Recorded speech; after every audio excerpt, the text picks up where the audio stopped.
नमस्कार, आप देख रहे हैं टीएनवी अकेडमी। मैं हूं आपके साथ आकांक्षा मिश्रा। तो चलिए शुरुआत करते हैं आज के सेशन की। और आज का हमारा टॉपिक है, आपका वर्क प्लेस टॉक्सिक है या नॉर्मल। क्या मंडे आते ही आपका मूड खराब हो जाता है? ऑफिस का मैसेज आते ही एंजाइटी शुरू हो जाती है और काम से ज्यादा लोग आपको मेंटली एग्जॉस्ट कर देते हैं? तो हो सकता है प्रॉब्लम आपकी जॉब में नहीं, वर्क प्लेस कल्चर में हो। आजकल कई लोग अच्छी सैलरी होने के बावजूद जॉब छोड़ रहे हैं। वजह टॉक्सिक वर्क प्लेस। और यही इशू इतना बड़ा हो चुका है कि इसके लिए एक इंटरनेशनल स्टैंडर्ड भी है, ISO 45003, जो एम्प्लॉय की मेंटल हेल्थ और साइकोलॉजिकल सेफ्टी पर फोकस करता है। यानी अब कंपनीज को सिर्फ फिजिकल सेफ्टी नहीं, एम्प्लॉयज की मेंटल वेलबींग का भी ध्यान रखना पड़ेगा। हर समय डर और प्रेशर का माहौल।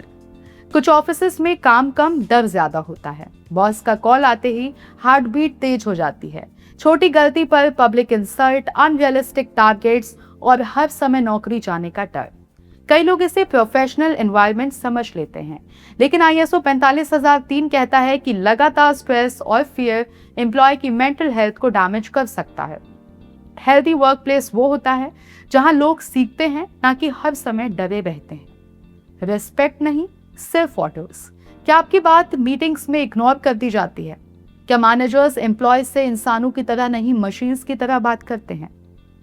यही टॉक्सिक कल्चर की सबसे बड़ी पहचान है, क्योंकि जहां रिस्पेक्ट खत्म होता है, वहां मोटिवेशन भी खत्म होने लगता है। ISO 45003 क्लियर बोलता है कि respectful communication work place safety का हिस्सा है, यानी शब्द भी चोट पहुंचा सकते हैं। अब वर्क लाइफ बैलेंस या सिर्फ वर्क। अगर ऑफिस आवर्स खत्म होने के बाद भी कॉल्स आ रहे हैं, छुट्टी लेने पर गिल्ट फील कराया जाता है और ओवर टाइम को डेडिकेशन कहा जाता है, तो ये हेल्दी कल्चर नहीं है। कुछ कंपनीज एम्प्लॉयज को इतना एग्जॉस्ट कर देती हैं कि लोग फिजिकली ऑफिस में होते हैं लेकिन mentally completely burn out. ISO 45003 workload management पर इसलिए जोर देता है क्योंकि टायर्ड एम्प्लॉय प्रोडक्टिव नहीं रह सकता। ऑफिस पॉलिटिक्स और बुलिंग। हर टॉक्सिक वर्क प्लेस में एक चीज कॉमन होती है, गॉसिप, फेवरेटिज्म और बुलिंग। कुछ लोग टैलेंट से नहीं, पॉलिटिक्स से आगे बढ़ते हैं, और जो ऑनेस्ट होते हैं वही सबसे ज्यादा सफर करते हैं। सबसे डेंजरस बात, कई कंपनीज इसे नॉर्मल मान लेती हैं, लेकिन ISO 45003 इसे साइकोलॉजिकल हैजर्ड कहता है। यानी मेंटल स्ट्रेस भी उतना ही सीरियस है जितना कोई फिजिकल एक्सीडेंट।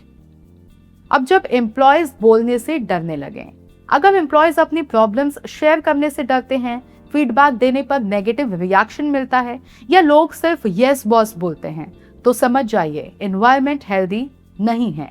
क्योंकि सेफ वर्क प्लेस वही होता है जहां लोग बिना डर के अपनी बात रख सकें।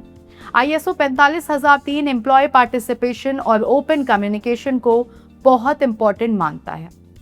तो आखिर सॉल्यूशन क्या है? ISO 45003 कंपनीज को सिखाता है कि कैसे स्ट्रेस कम करें, रेस्पेक्टफुल कल्चर बनाएं, बुलिंग रोकें और एम्प्लॉयज की मेंटल वेलबींग प्रोटेक्ट करें। क्योंकि फ्यूचर उन्हीं कंपनीज का है जो सिर्फ प्रॉफिट नहीं, लोगों को भी इंपॉर्टेंस देंगे। याद रखिए, टॉक्सिक वर्क प्लेस धीरे धीरे कॉन्फिडेंस, पीस और हेल्थ तीनों खत्म कर देता है, और कोई भी सैलरी आपकी मेंटल पीस से बड़ी नहीं होती। क्या आपने कभी टॉक्सिक वर्क प्लेस एक्सपीरियंस किया है? हमें कमेंट में जरूर बताइए, और ये वीडियो उन लोगों के साथ शेयर कीजिए जिन्हें इसकी जरूरत है। धन्यवाद।